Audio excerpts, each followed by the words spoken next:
আজকে খুবই গুরুত্বপূর্ণ একটা বিষয় নিয়ে আলোচনা করব। যে বিষয়টা আসলে যারা পেট্রোবাংলায় পরীক্ষা দিয়েছেন কারিগরিতে বা যারা সামনে প্রশাসন পরীক্ষা দিবেন এবং অর্থতে পরীক্ষা দিবেন, তারা তো অবশ্যই ভাইবা বোর্ডে সম্মুখীন হবেন। তো ভাইবা বোর্ডে আপনারা সম্মুখীন হতে গেলে প্রথমেই আপনাকে কিছু প্রস্তুতি নিতে হবে। সেই প্রস্তুতিগুলো কি বা কোন বিষয়গুলো আপনার ভাইবা বোর্ডে জেনে যাওয়া উচিত, সেই বিষয়গুলো আজকে তুলে ধরব। তো আপনি অবশ্যই যখন আপনি পেট্রোবাংলার বিভিন্ন পদে যদি আপনি পরীক্ষা দিয়ে থাকেন, তো অবশ্যই যদি আপনি ভাইবার জন্য সিলেক্টেড হন, তাহলে কিন্তু আপনাকে প্রথমেই আপনার যে পদ, সেই পদের কাজ এবং পেট্রোবাংলা এবং পেট্রোবাংলার যে বিদ্যুৎ জ্বালানি খনিজ মন্ত্রণালয়ের যে একটা সংস্থা বা বিদ্যুৎ জ্বালানি খনিজ মন্ত্রণালয়ের যে একটি গুরুত্বপূর্ণ প্রতিষ্ঠান, সেই বিষয়টা আপনাকে জানতে হবে। এবং পেট্রোবাংলা কীভাবে তৈরি হলো বা তাদের উদ্দেশ্য কী, তাদের তাদের অন্যান্য যে প্রতিষ্ঠানগুলো আছে সেই প্রতিষ্ঠানগুলো সম্পর্কে আপনার জানতে হবে। এবং আপনি যে পদে অ্যাপ্লাই করেছেন সেই পদের কাজ কি, এই কাজগুলো আপনাকে জানতে হবে। এরপর আপনি যে বিষয়গুলোর দিকে গুরুত্ব দিবেন সেটা হচ্ছে আপনার সম্পর্কে তারা জানতে চাবে।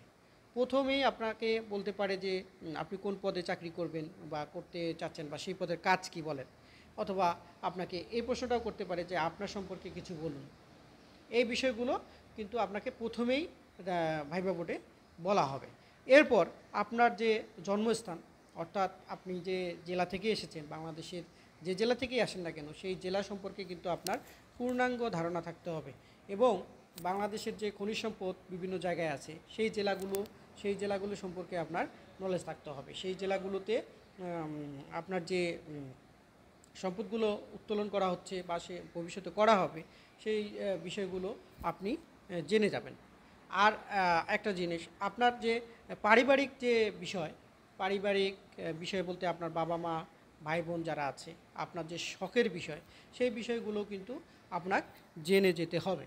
এরপর আপনি যে পেট্রোবাংলায় যেখানে চাকরি করবেন, সেটা কোন মন্ত্রণালয়ের অধীন বা সেই মন্ত্রণালয় কীভাবে তাদেরকে নিয়ন্ত্রণ করে, অর্থাৎ পেট্রোবাংলা কাদেরকে নিয়ন্ত্রণ করে আর পেট্রোবাংলা কার দ্বারা পরিচালিত হয় বা নিয়ন্ত্রিত হয়, সেই বিষয়গুলো কিন্তু আপনাকে জানতে হবে। এবং পেট্রোবাংলার বর্তমান চেয়ারম্যান এবং যে সচিব, তাদের সম্পর্কে আপনার ধারণা নিয়ে যেতে হবে। এরপর আপনাকে আরেকটা বিষয় যেখান থেকে আপনাকে প্রশ্ন করা হবে, সেই প্রশ্নটা হচ্ছে বাংলাদেশের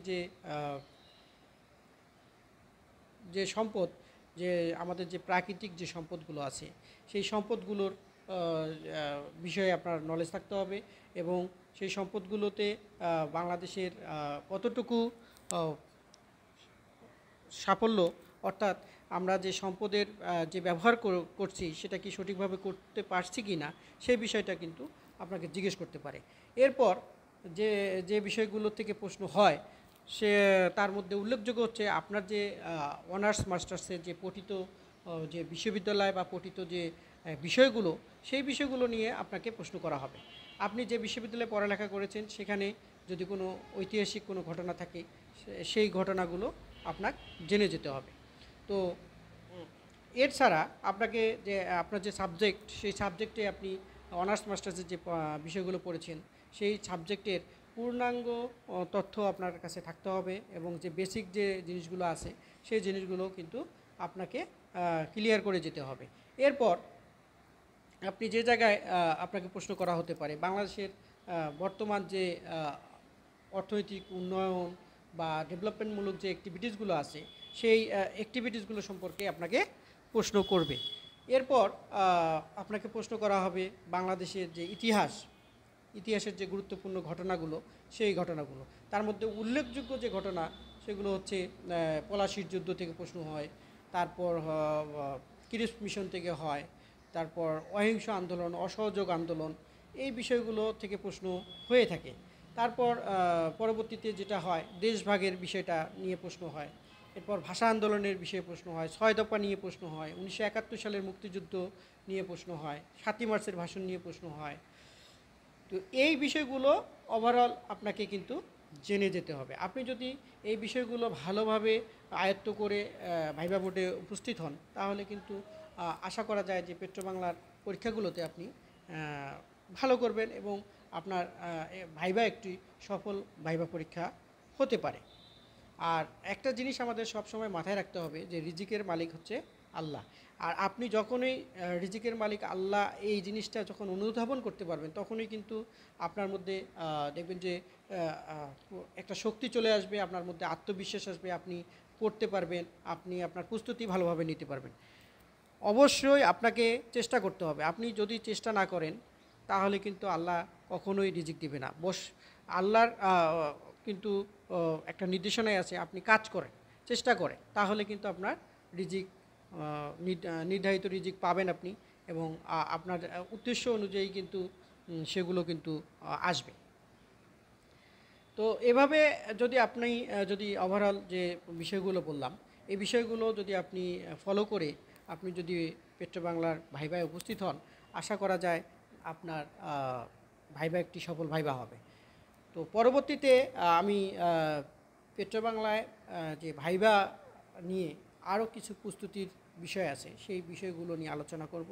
আশা করি সেই আলোচনাটা আপনারা দেখবেন, এবং আমাদের যে ডিজিটাল একাডেমির যে ইউটিউব চ্যানেল আছে, সেখানে এই বিষয়ে ভিডিও দেয়া থাকবে।